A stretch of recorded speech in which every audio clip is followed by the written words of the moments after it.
One of the most unsettling cases that former Pentagon investigator Lou Elizondo examined involved reports of close encounters with unidentified flying objects. These incidents remain highly controversial, yet many military personnel insist they truly happened and left them with lasting physical and psychological effects. If these accounts are genuine, Elizondo believes they point to what he calls a sixth observable, biological effects experienced after a UFO encounter. One of the earliest and most remarkable cases dates back more than 4 decades. Mario Woods served in the United States Air Force from 1975 to 1983 as a security police officer. In 1977, he was assigned to a security response team at Ellsworth Air Force Base in South Dakota. At the height of the Cold War, Ellsworth played a crucial role in America's nuclear defense network, overseeing hundreds of Minuteman intercontinental ballistic missiles equipped with nuclear warheads. Late one evening, around 10:30 or 10:45 p.m., Woods and his team received an emergency call. A missile silo known by the code name November 5 had triggered a serious security alarm.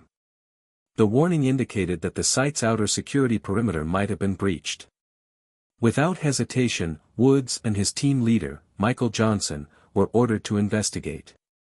As they drove toward the missile site along Highway 79, something immediately caught their attention. The night sky ahead was glowing with an intense light, almost as if the sun were beginning to rise hours before dawn. When they rounded a bend in the road, they were stunned by what they saw. Hovering only a few feet above the ground directly over the missile silo was an enormous spherical object. According to Woods, it was so massive that it rivaled the size of a large Walmart building. The object didn't resemble a conventional aircraft. It had no wings, no sharp edges, and no visible engine or propulsion system. Instead, it appeared as a perfectly round sphere surrounded by swirling gases and constantly shifting colors that seemed to flow across its surface. As they stared at the mysterious object, something even stranger happened. The air inside their truck suddenly felt incredibly heavy. Breathing became difficult, as if an invisible force was pressing down on them. Every breath required tremendous effort. To investigators like Lou Elizondo, this strange object appeared to display one of the famous 5 observables, often associated with unexplained aerial phenomena, anti-gravity flight, moving effortlessly without any visible means of propulsion.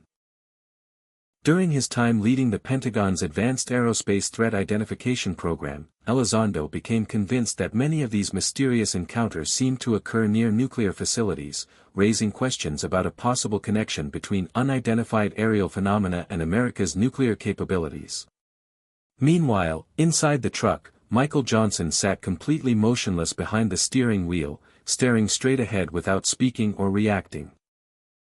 Woods repeatedly called his partner's name, but received no response. Desperate to get the object's attention, or perhaps test its reaction, he climbed partly out of the truck's window and shined his large maglite flashlight toward the glowing sphere. The moment the beam hit the object, the crushing pressure inside the vehicle vanished instantly. Suddenly, they could breathe normally again. Relieved, Woods leaned back into his seat. But only moments later, everything went black. He lost consciousness. The next thing he remembered was hearing the truck's radio crackle back to life. Someone from Wing Security Control was repeatedly calling their unit by its radio designation, November 1. Still confused, Woods turned toward Michael Johnson and asked if he was going to answer the radio. But Johnson remained completely frozen, staring silently ahead, as though trapped in a trance. When Woods looked outside, he realized they were no longer anywhere near the missile silo. Instead, a massive wall stood before them, the embankment of Lake Newell Reservoir. Even more disturbing, they had somehow traveled between 5 and 7 miles from their original location without any memory of making the journey. Their truck sat alone in the muddy terrain, with no tire tracks leading to or from the vehicle. It was as if they had simply appeared there. As daylight began to break, Woods radioed Wing Security Control and explained that he had no idea where they were. Using radio triangulation, the base eventually located their position. About 20 minutes later, a backup security team arrived. Woods repeatedly told them that neither he nor his partner remembered how they had ended up there. The response was unsettling. One of the officers simply told him to stay where he was and refused to discuss the situation. Even then, Michael Johnson remained completely unresponsive. He still hadn't moved. Other personnel eventually had to physically slide him into the passenger seat and fasten his seatbelt before they could drive back to the base.